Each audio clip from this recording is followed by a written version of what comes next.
안녕하세요. 수원회생법원 회생위원 출신 안양법무사 홍종기입니다. 여러분, 요즘 경제적으로 어려움을 겪고 계신 분들 중 빚 문제로 고민하고 계신 분들이 많으실 텐데요. 빚 문제를 겪고 있는 분들 중에서 파산을 하면 모든 빚이 사라지는데 왜 굳이 개인회생을 선택해야 하는지에 대해 궁금해하시는 분들이 많습니다. 오늘은 이 질문에 대해 깊이 있게 다뤄보도록 하겠습니다.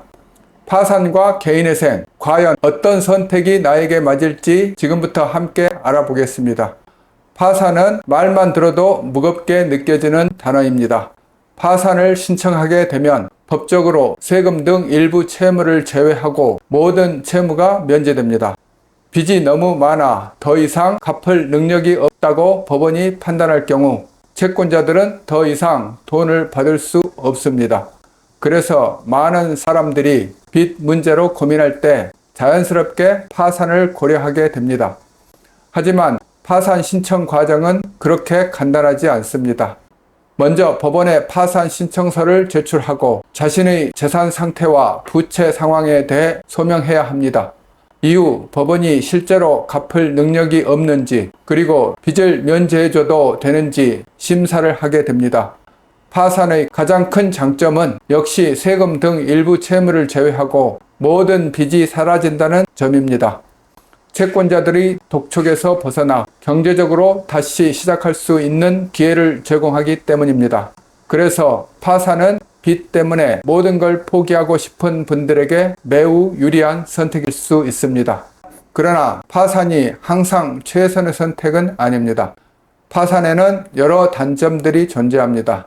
첫 번째로 법원의 면책 결정이 신용정보사나 금융기관에 통보되고 반영되기까지는 일정 시간이 소요될 수 있습니다.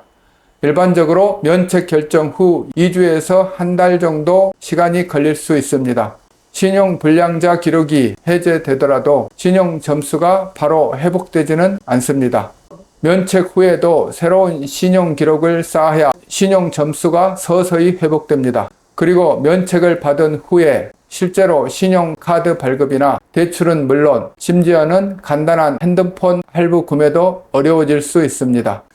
금융기관이나 신용카드사는 과거 파산 이력이 있는 사람에 대해 보수적으로 접근할 수 있습니다. 이는 리스크를 최소화하기 위한 조치로 대출이나 신용카드 발급이 거절될 가능성이 큽니다. 또한 파산은 직업에도 영향을 미칠 수 있습니다. 공공기관, 금융권, 법률 관련 직종에서는 파산 기록이 큰 걸림돌이 될 수 있습니다. 이런 제약은 파산 이후 삶에 큰 영향을 미칠 수 있기 때문에 파산을 생각하시는 분들은 미래에 대한 고민을 할 수밖에 없습니다. 마지막으로 파산 절차는 개인회생 절차에 비하여 재산 검증 절차가 복잡하고 까다로워 파산 신청 자체가 어려운 경우도 많습니다. 파산은 재산이 없거나 있더라도 이에 대한 조사를 철저하게 하고 심지어 과거 10년 동안 재산도 조사하는 등 빚을 갚을 능력이 전혀 없을 때만 가능하기 때문입니다. 만약 법원에서 파산 신청인이 빚을 갚을 여력이 조금이라도 있다고 판단하면 개인회생을 신청하게 하고 파산 신청이 기각될 가능성이 있습니다. 이러한 이유로 저희 사무실뿐만 아니라 일반적으로도 파산을 신청하러 왔다가 자격 미달로 어쩔 수 없이 개인회생을 선택하는 경우도 흔히 발생합니다. 이제 개인회생에 대해 설명드리겠습니다. 개인회생은 말 그대로 회생, 즉 다시 일어설 수 있는 기회를 주는 제도입니다. 개인회생은 법원이 승인한 빚 갚기 계획을 통해 빚을 조금씩 갚아 나가면서 나머지 빚을 탕감받는 제도입니다. 개인회생은 일정한 수입이 있는 사람이라면 누구나 신청할 수 있습니다. 월급을 받는 직장인이나 자영업자, 심지어 일정한 소득이 있는 프리랜서도 가능합니다. 소득이 있는 한 법원에서 정해준 기간 동안 일정한 금액을 갚아 나가면 빚의 상당 부분이 면제됩니다. 그렇다면 왜 파산이 아닌 개인회생을 선택할까요? 개인회생 절차가 시작되면 파산과는 달리 채권자들은 채무자에 대한 압류, 가압류, 경매 등 강제 집행을 진행할 수 없게 법원에서 금지 명령을 내려줍니다. 개인회생 절차는 채무자가 법적 보호를 받으며 안정된 환경에서 채무를 상환할 수 있도록 돕습니다. 개인회생을 선택하는 이유는 다양하지만 회생의 가장 큰 장점은 바로 파산과 달리 개인회생은 모든 재산을 처분하지 않고도 채무를 상환할 수 있도록 조정합니다.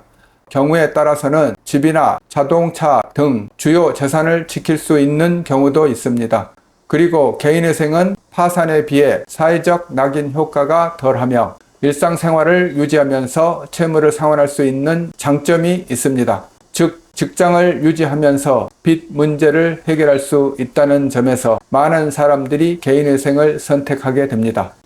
파산 대신 개인회생을 선택한 저희 사무실의 실제 사례를 가명을 사용하여 소개해 드리겠습니다. 김철수 씨는 사업을 무리하게 확장했다가 규모를 감당하지 못해 경영 실패로 큰 빚을 지게 되었습니다. 파산을 고민하며 저희 사무실에 방문하셨고 상담 후에 파산 절차가 쉽지 않다는 사실을 알게 되어 여러 가지 제약을 생각해 본 끝에 결국 개인회생을 선택했습니다. 김철수 씨는 저희 사무실에서 개인회생을 진행하셨고 인가 결정까지 받아 3년간 꾸준히 빚을 갚아 나가면서 직장도 유지하고 앞으로 면책을 받은 후에 신용도 회복할 수 있을 것입니다. 결론적으로 파산과 개인회생은 각자의 상황에 맞춰 신중하게 선택해야 하는 문제입니다. 파산은 세금 등 일부 채무를 제외하고 모든 빚에서 벗어날 수 있는 빠른 길이지만 그만큼의 불이익이 따를 수 있습니다. 반면 개인회생은 빚을 조금씩 갚아 나가면서 직업을 유지할 수 있으며 앞으로 신용을 회복할 수 있는 기회를 제공합니다. 두 가지 모두 쉽지 않은 선택이기 때문에 전문가와 충분히 상담한 후 결정하는 것이 중요합니다. 여러분이 현재 어떤 상황에 놓여 있든 최선의 선택을 할 수 있기를 바랍니다. 오늘 내용이 도움되셨다면 구독, 좋아요 꼭 부탁드리며 다음에도 유익한 정보로 찾아뵙겠습니다. 감사합니다.